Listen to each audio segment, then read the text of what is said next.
Welcome to OSG news. ముందుగా బులెటిన్ల headlines. రేపటికి కొత్త ప్రభుత్వం అధికారంలోకి వచ్చి 8 నెలలు అవుతుంది. సీఎం చంద్రబాబు. గత 5 ఏళ్ల వైసీపీ విధ్వంసంతో చాలా వెనుకబడిపోయాం. సీఎం చంద్రబాబు. గోపాలపట్నంలోని ఓ కాలేజీలో మత్తు పదార్థాల వినియోగం నిర్మూలనపై అవగాహన కార్యక్రమం. పెద్దిరెడ్డి కుటుంబం రాష్ట్రంలో ఒక మాఫియాలా తయారైందని టీడీపీ నేత వర్ల రామయ్య ఆరోపించారు. స్పీకర్ అయ్యన్న పాత్రులపై ఆదివాసీ నేతల ఆగ్రహం. 2 రోజులు ఏజెన్సీ బంద్.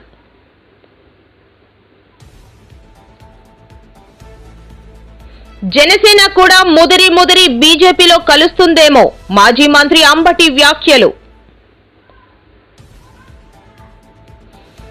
9వ తరగతి వరకు చదువుతున్న విద్యార్థినీలకు నాంది ఫౌండేషన్ ద్వారా క్రీడా సామాగ్రి పంపిణీ.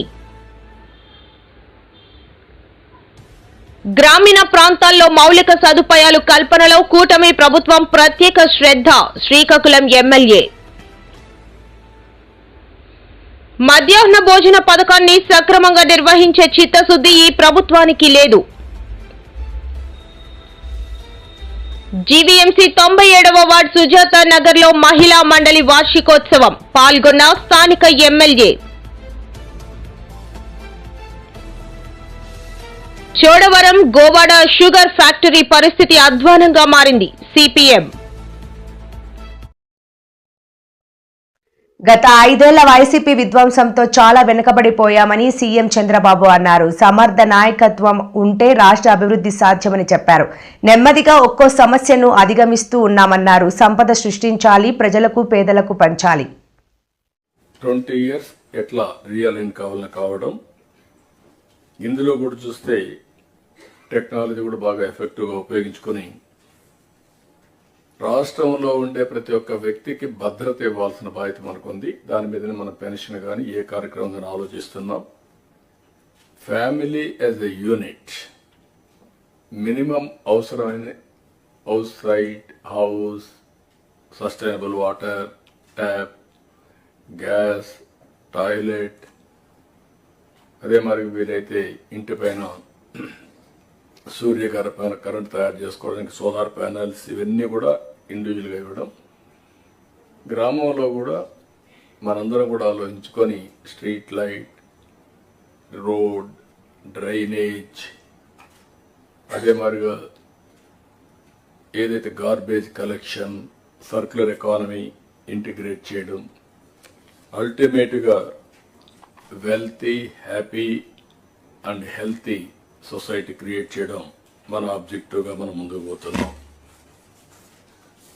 ఒక పక్కన సాటిస్ఫాక్షన్, ఒక పక్కన ఇంకా యాంగ్జైటీ. ఈ 6 నెలల్లో మనం చేసిన పనుల వల్ల మీరు చూస్తే 8 నెలల్లో 12.94% గ్రోత్ రేట్ వచ్చింది. అంటే ఇది అడ్వాన్స్ ఎస్టిమేట్స్. అదే సమయంలో జరిగిన డిస్ట్రక్షన్ వల్ల ఇంకా రెవెన్యూస్ పెరగడం లేదు. ఈరోజు కూడా నేను చూస్తే ఒక సంవత్సరం ఇండస్ట్రియల్ గ్రోత్ రేట్ చూస్తే అన్ని స్టేట్స్ కాస్తో కూస్తో పాజిటివ్గా ఉన్నాయి. రేపటికి కొత్త ప్రభుత్వం అధికారంలోకి వచ్చి 8 నెలలు అవుతోందని సీఎం చంద్రబాబు అన్నారు. గత 5 ఏళ్ల వైసీపీ పరిపాలన ప్రజలు అంగీకరించలేదు. మనపై విశ్వాసంతో భారీ మెజార్టీ ఇచ్చారు. ప్రభుత్వం ఏర్పాటు చేసినప్పుడు ప్రతిసారి ఏదో ఒక సవాల్ ఉంటుంది అని అన్నారు. డిపార్ట్మెంట్ లో ఇంటిగ్రేషన్ కానీ, ఎఫెక్టివ్ కోఆర్డినేషన్ కానీ, దాన్ని ఎగ్జిక్యూషన్ చేయాల్సిన బాధ్యత మన మీద అందరి మీద ఉంది. Once in 3 months collectors conference పెట్టుకుంటున్నాం. అదే సమయంలో various times once in 20 days or 15 days cabinet meetings పెట్టుకుంటున్నాం. అజెండా ఇవన్నీ చేస్తున్నాం. డిపార్ట్మెంట్స్ అన్ని రివ్యూ చేస్తున్నాం. అప్పుడప్పుడు కాంప్రహెన్సివ్ సమీక్షలు కూడా చేసుకుంటూ అందరం కూడా ఎఫెక్టివ్గా ఒక కోహెసివ్గా ముందుకు పోవడానికి ఇలాంటి కార్యక్రమాలు మనకు వస్తాయి. ఈ brain storming session, I can say it is a brainstorming session and reorienting hour cells. ఏం చేయబోతామో క్లారిటీ రావడానికి సమావేశం పెట్టుకున్నాం. 8 నెలలుగా ఎగ్జాక్ట్గా నేను ఎవ్రీ అవర్ క్యాలిక్యులేట్ చేసుకుంటున్నాను. బై టుమారో 12వ తారీఖు నేను ప్రమాణ స్వీకారం చేసి 8 months అవుతుంది. కొత్త గవర్నమెంట్ వచ్చి 8 months అవుతుంది. ఇచ్చిన తీర్పు కూడా మీరు చూస్తే ఒక హిస్టారికల్ మ్యాండేట్ ఇచ్చారు. ఇటీవల కాలంలో ఎప్పుడు కూడా ఇలాంటి మ్యాండేట్ రాలేదు. 93% స్ట్రైక్ రేట్. 93% strike rate. గోపాలపట్నంలోని ఓ కాలేజీలో మత్తు పదార్థాల వినియోగం నిర్మూలనపై అవగాహన కార్యక్రమం నిర్వహించారు. ఈ కార్యక్రమానికి పెందుర్తి ఎమ్మెల్యే పంచకర్ల రమేష్ బాబు పాల్గొని గంజాయి, మద్యపానం వంటి చెడు వ్యసనాలకు యువత దూరంగా ఉండాలని అన్నారు. సంతోషంగా ఉంది. ఎందుకంటే చాలా బిజీ షెడ్యూల్ అయినప్పటికీ కూడా ఇది సొసైటీకి ఉపయోగపడే కార్యక్రమం కాబట్టి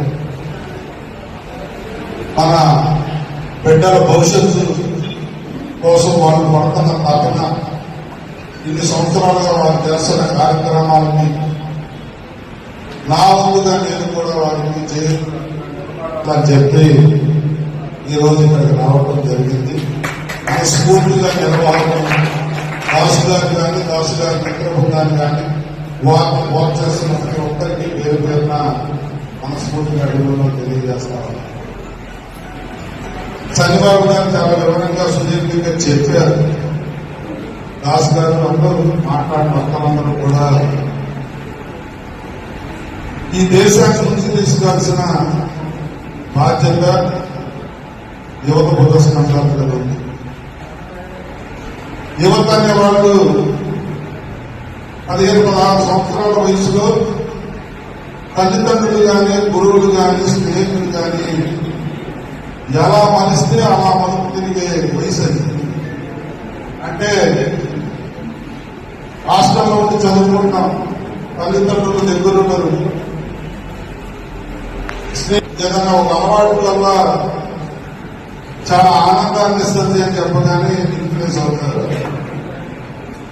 అది మీరు ఒక జీవితంలో గమనించండి. తినే ఫుడ్ కానీ, మనకున్న అలవాట్లు కానీ ఏదైతే తృప్తినిస్తాయో అవన్నీ జీవితాల్లో చికాకునిస్తాయి, జీవితాన్ని నాశనం చేస్తాయి. వీటికి ఉదాహరణలు పెద్దిరెడ్డి కుటుంబం రాష్ట్రంలో ఒక మాఫియాలా తయారై ఒక ఆటవిక సామ్రాజ్యాన్ని నిర్మించుకుందని టీడీపీ పోలిట్ బ్యూరో సభ్యుడు వర్ల రామయ్య విమర్శించారు. మంగళగిరిలోని తెలుగుదేశం పార్టీ కేంద్ర కార్యాలయంలో వర్ల రామయ్య మీడియా సమావేశం నిర్వహించారు. ఇసుక దోచుకున్నారు, ప్రభుత్వ స్థలాలు దోచుకున్నారు, పేదల భూములు దోచుకున్నారు, అటవీ భూములు దోచుకున్నారు, ఎర్ర చందనం కొట్టుకున్నారు, మద్యం, గనుల లీజులు, ఈ రకంగా ఇటువంటి అసాంఘిక కార్యక్రమాల్లో ఆరితేరిన కుటుంబంగా పేరు తెచ్చుకున్నారు పెద్దిరెడ్డి రామచంద్రారెడ్డి గారి కుటుంబం. ఎవరైనా ప్రశ్నిస్తే వీళ్ళని నయాన భయాన సామధాన భేద దండోపాయాలు ఉపయోగించి నోరు మూయిస్తారట. నవ్వుతున్నారు మీరు. సామధాన భేద దండోపాయాలు ఉపయోగించి నోరు మూయిస్తారట. అధికారులు కూడా వీరి అధికారానికి, వీరు చేస్తున్న వికృత చేష్టలు చూచి చూడనట్లు ఉండవలసిందే.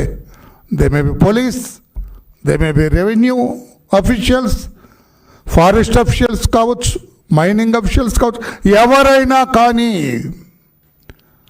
వారి వికృత చేష్టలు చూచి చూడనట్లు ఉండవలసిందే. లేకపోతే శంకరగిరి మాన్యాలు పడతారు, లేకుంటే శారీరకంగా బాధలు అనుభవిస్తారట. ఎంతటి కుటుంబం ఇది. ఈ కుటుంబం గనులు పక్కన పెట్టండి, ప్రభుత్వ భూములు పక్కన పెట్టండి, ఖనిజ సంపద దోచుకోవటాన్ని పక్కన పెట్టండి, ఎర్రచందనాన్ని కొట్టేయటం పక్కన పెట్టండి, మద్యాన్ని లాగేయటం పక్కన పెట్టండి. ప్రజారాజ్యం ముదిరి కాంగ్రెస్ లో కలిసింది. జనసేన కూడా ముదిరి బీజేపీలో కలుస్తుందేమో. చిరంజీవి కేంద్ర మంత్రి అయినట్టే పవన్ కళ్యాణ్ కూడా బీజేపీలో చేరి కేంద్ర మంత్రి అవుతారని సందేశం ఇచ్చారేమో అనిపిస్తోంది అని మాజీ మంత్రి అంబటి అన్నారు. ఇవన్నీ ఆయనకి తెలియదంట అన్నారుగా, ఇవన్నీ ఆయనకి తెలియదంట. ఇంతగా వ్యవస్థ దెబ్బతినిపోయిందని నేను అనుకోలేదు అన్నాడు వాళ్ళు చూసి. అంతకుముందు ఏం చెప్పాడు, 14 లక్షల కోట్ల రూపాయలు అప్పు చేశాడు జగన్మోహన్ రెడ్డి గారు అన్నాడు. చివరకు చూస్తే అది 6,000 కోట్లు, 6 లక్షల కోట్లు చిల్లరైంది అంతే. ఇలా ఒక దుర్మార్గమైనటువంటి పద్ధతుల్లో ఇవాళ చంద్రబాబు నాయుడు గారు పరిపాలన చేస్తుంటే ఆయనకి గ్యారంటీ ఇచ్చిన ఆయనేమో మాట్లాడట్ల. మరి ఆయన పవన్ కళ్యాణ్ గారు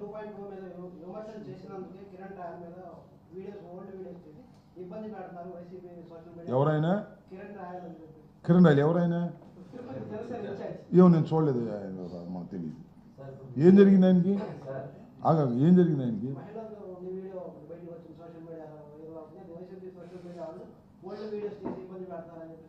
ఏమో మరి నాది మహిళలు, మరి కిరణ్ రాయలు ఏం జరిగిందో మరి ఏంటో నేను కూడా చూడలేదయ్యా.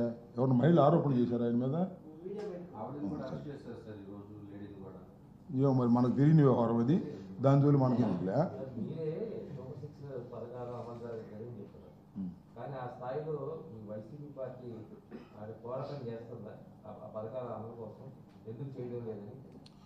అంటే పోరాటం ఏం చేయాలి కదా, సలహా చెప్పు, నాకు అర్థం కాదు. అది కదయ్యా, వాళ్ళు 8 మాసాలు అయింది చంద్రబాబు నాయుడు గారు అధికారంలోకి వచ్చి. ఆయన ఇచ్చిన హామీలను నెరవేర్చడం లేదు, ప్రజల్లో వ్యతిరేకత పెరుగుతుంది. మేమేం పోరాటం చేయాలి? చేస్తున్నాంగా. ఆల్రెడీ 3-4 సార్లు ధర్నా చేశాం. వాళ్ళకు ఒకటే గ్యారెంటీ ఏంటంటే ఇంకా 4 సంవత్సరాలు అధికారంలో ఉంటాం కాబట్టి మేము ఏమైనా చేస్తామని ప్రయత్నం చేస్తున్నారు. మేము అసలు మా జగన్మోహన్ రెడ్డి గారు డే 1 నుంచి పోరాటాలే. ఇప్పుడు 3 ధర్నాలు చేశాం. ఇప్పటికి 9 మాసాల కాలం. స్పీకర్ అయ్యన్న పాత్రులపై ఆదివాసీ నేతల ఆగ్రహం. 2 రోజుల ఏజెన్సీ బంద్. స్పీకర్ అయ్యన్న పాత్రునిపై ఆదివాసీ నేతల ఆగ్రహం. 2 రోజులు ఏజెన్సీ బంద్. ఆర్టీసీ వ్యాపార సముదాయాలు తీవ్ర నష్టం. AP assembly speaker Ayyanna Patrudu వివాదంలో చిక్కుకున్నారు. 1/70 చట్టాన్ని సవరించాలని ఆయన చేసిన వ్యాఖ్యలపై ఆదివాసీలు ఆగ్రహం వ్యక్తం చేశారు. ఉమ్మడి విశాఖ అల్లూరి జిల్లా అసెంబ్లీ స్పీకర్ అయ్యన్న పాత్రుడు కొత్త వివాదంలో చిక్కుకున్నారు. ఆయనపై ఆదివాసీ నేతలు ఆగ్రహంగా ఉన్నారు. 1/70 చట్టాన్ని సడలించాలని అయ్యన్న పాత్రుడు చేసిన వ్యాఖ్యలపై గిరిజనులు గుర్రున ఉన్నారు. ఆ వ్యాఖ్యలను నిరసిస్తూ ఏజెన్సీ ప్రాంతం బంద్కు సిద్ధమైంది.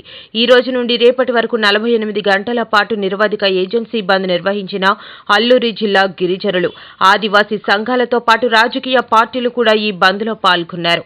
ఇప్పటికే YCP, CPM, CPI, Congress, BSP రాజకీయ పార్టీలతో పాటు గిరిజన సంఘం, గిరిజన ఉద్యోగులు సంఘం, మహిళా సంఘాలు, ఆదివాసీ జేఏసీ ఆదివాసీ సంఘాలు బంద్కు సంయుక్తంగా పిలుపునిచ్చారు. ఈ బంద్ ఏజెన్సీ ప్రాంతమైన అల్లూరి సీతారామరాజు, లక్షలాది మంది గిరిజన ఆదివాసీ ప్రజలు బంద్లో పాల్గొన్నారు. ఆయా సంఘాల నేతలు వెల్లడించారు. అయ్యన్న పాత్రుడు తన వ్యాఖ్యలను ఉపసంహరించుకోవాలని, ఆదివాసీలకు బేషరతుగా క్షమాపణ చెప్పాలని సిపిఎం, సిపిఐ, గిరిజన సంఘాలు, ఉద్యోగ సంఘాలు డిమాండ్ చేశారు. 10 రోజుల క్రితం శాసనసభ సభాపతిగా ఉన్నటువంటి అయ్యన్న పాత్రుడు గారు 170 యాక్ట్ని సవరించాలి, సవరిస్తేనే గిరిజన ప్రాంతంలో పర్యాటకం అభివృద్ధి చెందుతుంది అని చెప్పేసి వ్యాఖ్యలు చేయడం జరిగింది. ఈరోజు అయ్యన్న పాత్రుడు గారు కేవలం ఆయన ఉద్దేశం ఏంటి? గతంలో మైదాన ప్రాంతంలో ఉన్నటువంటి మైనింగ్ వ్యాపారంలో చాలా సంపాదించారు. అదే రకంగా ఇప్పుడు గిరిజన ప్రాంతంలో ఈ 170 యాక్ట్ని సవరించినట్లయితే గిరిజన ప్రాంతంలో కూడా చొరబడి ఇక్కడ ఉన్నటువంటి అటవీ సంపదను దోచుకోవడానికి మాత్రమే ఇటువంటి కుతంత్రాలు, కుట్రలు ఈరోజు పన్నుతున్నారు. చంద్రబాబు నాయుడు గారు కనుసనల్లో ఇదంతా కూడా జరుగుతుందని చెప్పేసి ఈ సందర్భంగా తెలియజేస్తున్నాం. ఆ చేసినటువంటి వ్యాఖ్యలను ఉద్దేశించి ఈరోజు గిరిజన ప్రాంతంలో ఉన్నటువంటి అఖిలపక్ష నేతలు అలాగే ప్రజా సంఘాలు అందరూ కలిసి ఈరోజు 2 రోజుల బంద్కి ఈరోజు పిలుపునివ్వడం జరిగింది. ఈరోజు ఉదయం తెల్లవారుజామున 4 గంటల నుంచి బంద్ ప్రశాంతంగా ఈరోజు ప్రతి ఒక్కరు కూడా ఆనందపురం మండలం బోయిపాలెం జిల్లా పరిషత్ ఉన్నత పాఠశాలలో 6వ తరగతి నుండి 9వ తరగతి వరకు చదువుతున్న విద్యార్థినులకు నాంది ఫౌండేషన్ ద్వారా క్రీడా సామాగ్రి మంగళవారం నాడు అందజేశారు. ఆనందపురం మండలం బోయిపాలెం జిల్లా పరిషత్ ఉన్నత పాఠశాలలో 6వ తరగతి నుండి 9వ తరగతి వరకు చదువుతున్న విద్యార్థినీలకు నాంది ఫౌండేషన్ ద్వారా క్రీడా సామాగ్రి మంగళవారం నాడు అందజేశారు. పాఠశాల ప్రధానోపాధ్యాయులు ఐవి కొండబాబు ఈ కార్యక్రమంను ఉద్దేశించి ఆయన మాట్లాడుతూ, ఇది ఒక స్వచ్ఛంద సంస్థ. ప్రభుత్వ పాఠశాలలో చదువుతున్న విద్యార్థినీలకు ఎన్నో కోట్ల రూపాయలు ఖర్చు చేస్తుందని చెప్పారు. విద్యార్థినీలు ఈ అవకాశాన్ని వినియోగించుకుని చదువు మరియు క్రీడా రంగాల్లో నైపుణ్యాన్ని పెంపొందించుకోవాలని అన్నారు. పాఠశాల చైర్మన్ చెల్ల రామిరెడ్డి అలియాస్ సుబ్బు మాట్లాడుతూ, నాంది ఫౌండేషన్ అందిస్తున్న సేవలను పాఠశాల విద్యార్థులు వినియోగించుకొని క్రీడల్లో ముందుండాలని కోరారు. నాంది స్కిల్ అసోసియేట్ ట్రైనర్ కె కీర్తన మాట్లాడుతూ, విద్యార్థినీలు మెంటల్ గా ఫిజికల్ గా ఎదుగుదలకు ఎంతగానో ఈ క్రీడా సామాగ్రి ఉపయోగపడుతుందని చెప్పారు. పాఠశాల ఉపాధ్యాయ కమిటీ సెక్రటరీ మాట్లాడుతూ, ఈ కిట్లు 71 మందికి ఇవ్వడం జరిగిందని, ఈ కిట్లో స్పోర్ట్స్ షూస్, నోట్ పుస్తకాలు, టీ-షర్ట్లు, పెన్స్, సాక్స్, బ్యాగ్ అన్నీ కలిపి పిల్లలకు అందజేసినట్లు చెప్పారు. ఈ కార్యక్రమంలో పాఠశాల ఉపాధ్యాయునీలు HM IV Kondababu, Ramana, Sudharani, PT sir, Kamala, Deenalatha, Vijay Kumari తదితరులు గ్రామీణ ప్రాంతాల్లో మౌలిక సదుపాయాలు కల్పనలో కూటమి ప్రభుత్వం ప్రత్యేక శ్రద్ధ కనబరుస్తోందని, సిమెంట్ రోడ్లు నిర్మాణం, డ్రైనేజీ వ్యవస్థ పూర్తి స్థాయిలో పనులు చేసేందుకు అన్ని ఏర్పాట్లు చేయడం జరిగిందని శ్రీకాకుళం శాసనసభ్యులు గొండు శంకర్ అన్నారు. గ్రామీణ ప్రాంతాల్లో మౌలిక సదుపాయాలు కల్పనలో కూటమి ప్రభుత్వం ప్రత్యేక శ్రద్ధ కనబరుస్తుందని, సిమెంట్ రోడ్లు నిర్మాణం, డ్రైనేజీ వ్యవస్థ పూర్తి స్థాయిలో పనులు చేసేందుకు అన్ని ఏర్పాట్లు చేయడం జరిగిందని శ్రీకాకుళం శాసనసభ్యులు గొండు శంకర్ అన్నారు. శ్రీకాకుళం నియోజకవర్గం గార మండలంలోని కుమ్మరిపేట, గార, కర్నలపేట గ్రామాల్లో శాసనసభ్యులు మంగళవారం పర్యటించారు. ఈ సందర్భంగా మాట్లాడుతూ, ముఖ్యంగా మౌలిక సదుపాయాలు అత్యంత కీలకమని, గ్రామ అభివృద్ధికి ఇవి ఎంతగానో దోహదపడతాయని, అందువల్ల గ్రామాల్లో రహదారి నిర్మాణం, డ్రైనేజ్ వ్యవస్థను పారిశుద్ధ్యంపై ప్రత్యేక శ్రద్ధ తీసుకుంటున్నామని తెలిపారు. ఈ సందర్భంగా గ్రామ ప్రాంతాల ప్రజలతో మమేకమై వారి సమస్యలను తెలుసుకున్నారు. ఈ పర్యటనలో నూతనంగా నిర్మించిన సీసీ రోడ్లను పరిశీలించారు. శాసనసభ్యులు వెంట మాజీ సర్పంచ్ బడగల వెంకట అప్పారావు, పేట వెంకటరమణ కార్యకర్తలు, ప్రజలు పాల్గొన్నారు.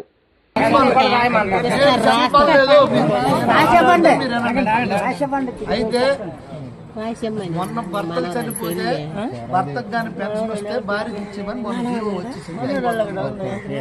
కానీ ఈ మధ్య ఎలక్షన్ కోడ్ ఉంది కనుక ఏంటి అవ్వదు. తర్వాత ఇంతకు ముందు గత 9 నెలలు అయ్యి 8 నెలలు అయ్యి భర్తలు చనిపోయి ఇంతవరకు ఇవ్వలే. ఎందుకంటే ఆడు నెత్తులు కొట్టుకొని పేదలు కడుపు పట్టడం అని పని. గత ప్రభుత్వం అలా అయిపోయింది, వదిలేయండి. ప్రతి ఒక్కరికి పెన్షన్లు ఇస్తాం, రేషన్ కార్డులు ఇస్తాం. ఇల్లులు ఎవరైనా కట్టాలనుకుంటే ఇల్లు ఇస్తాం. చోట్లు లేవనుకుంటే 3 సెంట్లు చోటు ఇస్తాం ఇల్లులు కట్టుకోవడానికి. విద్యార్థులు ఈ కూటమి ప్రభుత్వం పెడుతున్న నాణ్యత లేని పురుగుల అన్నాన్ని తినలేకపోతున్నారు. వైఎస్ జగన్ 5 ఏళ్ల పాలనలో ఏ రోజు ఏం పెట్టాలో మెనూ ప్రకారం భోజనం పెట్టారు. పిల్లల ఫీడ్ బ్యాక్ తీసుకునేవారు. మధ్యాహ్న భోజన పథకాన్ని సక్రమంగా నిర్వహించే చిత్తశుద్ధి ఈ ప్రభుత్వానికి లేదు అని రవిచంద్ర అన్నారు. ప్రేమ ఈరోజు విద్యార్థులకి నాణ్యతతో భోజనం అందించాలనే ప్రేమాభిమానం ఈ ప్రభుత్వానికి లేదు. అయ్యా ఉప ముఖ్యమంత్రి గారు, విద్యాశాఖ మంత్రి నారా లోకేష్ గారు, మీకు ఏమాత్రం చిత్తశుద్ధి లేదనేది ఈ 8 నెలల కాలంలో విద్యార్థులకు అర్థమైపోయింది. మీరు పెడుతున్న మధ్యాహ్న భోజన పథకం ఈరోజు తినలేక సుమారు 50% మంది విద్యార్థులు ఈ భోజనాన్ని తినలేని ఒక దుస్థితిలోకి ఈరోజు ప్రభుత్వం ఉన్నదంటే ఎంత దారుణంగా ఈరోజు మధ్యాహ్న భోజన పథకాన్ని మీరు నిర్వహిస్తున్నారో మాకు అర్థమవుతా ఉంది. ఈరోజు ప్రభుత్వ పాఠశాలలో చదువుతున్న విద్యార్థులకి మధ్యాహ్న భోజన పథకాన్ని పరిశీలిస్తే ఎంత దారుణంగా విద్యార్థులు తినలేక ఇంటి దగ్గర నుంచి లంచ్ బాక్సులు తెచ్చుకుంటున్న దుస్థితి ఈ రాష్ట్రంలో ఉంది. గతంలో జగన్మోహన్ రెడ్డి గారి 5 ఏళ్ల పాలనలో మధ్యాహ్న భోజన పథకం మీద చాలా ఇంట్రెస్ట్ పెట్టారు.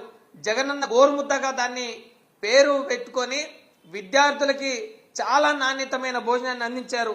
ఏ రోజు ఏ వారం ఏమి భోజనం పెట్టాలో విద్యార్థులకు ఒక మెనూ చార్టును రూపొందించి సోమవారం నుంచి శనివారం వరకు విద్యార్థులకు అందిస్తున్న భోజనం దాని మీద ఏ రోజు ఏం పెట్టాలో, వారానికి ప్రతిరోజు కోడిగుడ్డు పెట్టాలి, రాగి జావా, చిక్కి ఇలా పెట్టాలి అని జగన్మోహన్ రెడ్డి గారి పాలనలో 5 ఏళ్ల కాలంలో బ్రహ్మాండంగా దాన్ని నాణ్యతతోటి అందించారు.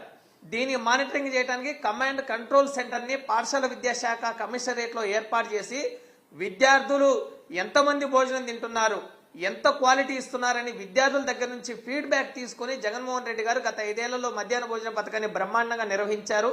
దాని మీద పిల్లల ఫీడ్బ్యాక్ కూడా తీసుకున్నారు.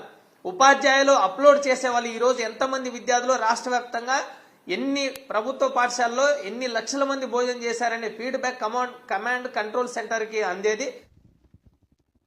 జీవీఎంసీ 97వ వార్డు సుజాతా నగర్లో మహిళా మండలి వార్షికోత్సవం మంగళవారం నిర్వహించారు. ఈ కార్యక్రమానికి స్థానిక ఎమ్మెల్యే రమేష్ బాబు పాల్గొన్నారు. మహిళలు ఆర్థికంగా ఎదగడానికి, సమాజ పరిస్థితులు ఎదుర్కోవడానికి మహిళా మండలి కమిటీలు ఎంతో ఉపయోగపడతాయని ఎమ్మెల్యే అన్నారు. మీకు ఏవైతే మాట ఇచ్చారో అవి కానీ మీరు అడిగినవి కానీ ఎన్నో కార్యక్రమాలు మీకు చేస్తాం. తప్పకుండా ఈ రోజు మీరు అడిగిన ఈ 3-4 కార్యక్రమాలు అయితే శంకర ఎస్టిమేషన్స్ వేయించి ఇమ్మీడియట్ గా రాబోయే 4-5 నెలల్లోనే ఇది గ్రౌండ్ అయ్యే విధంగా పనిచేస్తానని కూడా నేను మాట్లాడుతున్నాను. రాజకీయ పడతారు, తప్పకుండా మీ మన్నన పొందే విధంగా పనిచేస్తానని చెప్పి మరి మీ 30వ వార్షికోత్సవ శుభాకాంక్షలు మీకు తెలియజేస్తూ ఇంకా బ్రహ్మాండంగా మీరు మీ అసోసియేషన్, మీ మహిళా మండలి అంతా బాగుండాలని, బాగా చేయాలని చెప్పి కోరుకుంటూ తప్పకుండా ఇలాంటి ఒక మంచి కార్యక్రమంలో నన్ను భాగస్వామ్యం చేసిన మా మహిళా మండలికి కానీ, మా కార్పొరేటర్కి కానీ, వేదిక మీద ఉన్న మా సోదరులందరికీ కూడా ధన్యవాదాలు తెలియజేస్తూ మరి మామూలుగా అయితే ఈరోజు ఇక్కడ పరవాడ నేను మళ్ళీ అక్కడికి వెళ్ళాలి. తప్పకొండ దగ్గర ఒక కార్యక్రమం ఉంది. నేనైతే ఎప్పుడు ప్రోగ్రాంకి లేట్గా రావడం, నన్ను చూస్తే వాచ్ సరి చేసుకోవచ్చు, అంత టైంకి వెళ్తాను. మరి ఈరోజు మీ వల్ల నేను ఒక 1/2 గంట 6 గంటలు లేటుగా వెళ్తున్నాను. అందుకని అన్నిగా భావించొద్దు, తొందరగా పెట్టినందుకు. తప్పకుండా మీ కోరికలు తీరుస్తానని చెప్పి మాటిస్తూ చదువు. చోడవరం గోవాడ షుగర్ ఫ్యాక్టరీ పరిస్థితి అధ్వానంగా మారిందని సిపిఎం జిల్లా కార్యదర్శి సభ్యుడు ఆరోపించారు. ఫ్యాక్టరీ వద్ద చెరుకు రైతులు రోజుల తరబడి పడిగాపులు కాస్తున్నారని అన్నారు. ఫ్యాక్టరీ యాజమాన్యం రైతుల పట్ల తీవ్ర నిర్లక్ష్యం చేస్తోందని అన్నారు. గోవాడ షుగర్ ఫ్యాక్టరీ పరిస్థితి చాలా అధ్వానంగా ఉంది. చెరుకు తోలుకెళ్లేటువంటి రైతులు పడిగాపులు కాసి ఈరోజు అక్కడ రోజుల తరబడి షుగర్ చెరుకు అటువంటిది నాటుబడులతోని పడిగాపులు పరిచినటువంటి పరిస్థితి ఉంది. షుగర్ ఫ్యాక్టరీ యాజమాన్యం ఏదైతే ఉందో రైతుల పట్ల చాలా నిర్లక్ష్యం చేస్తూ ఉంది. షుగర్ రైతుల్ని చాలా ఇబ్బందులు పెట్టి చెరుకు వేసుకోకుండా అక్కడ బయటని ఎండబెట్టి దాని యొక్క బరువు అన్ని కూడా తగ్గిపోయినటువంటి పరిస్థితి రోజు కనిపిస్తూ ఉంది. కాబట్టి గోవాడ షుగర్ ఫ్యాక్టరీ యాజమాన్యం ఏదైతే ఉందో ఆ యాజమాన్యం పైన వెంటనే చర్యలు తీసుకోవాలని చెప్పి సిపిఎం పార్టీ డిమాండ్ చేస్తూ ఉంది. రెండవది, గోవాడ షుగర్ ఫ్యాక్టరీ పట్ల ఈ రోజు కూటమి నాయకులు మొసల కన్నీరు అనేటువంటిది కారుస్తూ ఉన్నారు. నిన్న పివిఎస్ఎన్ రాజు జనసేన పార్టీ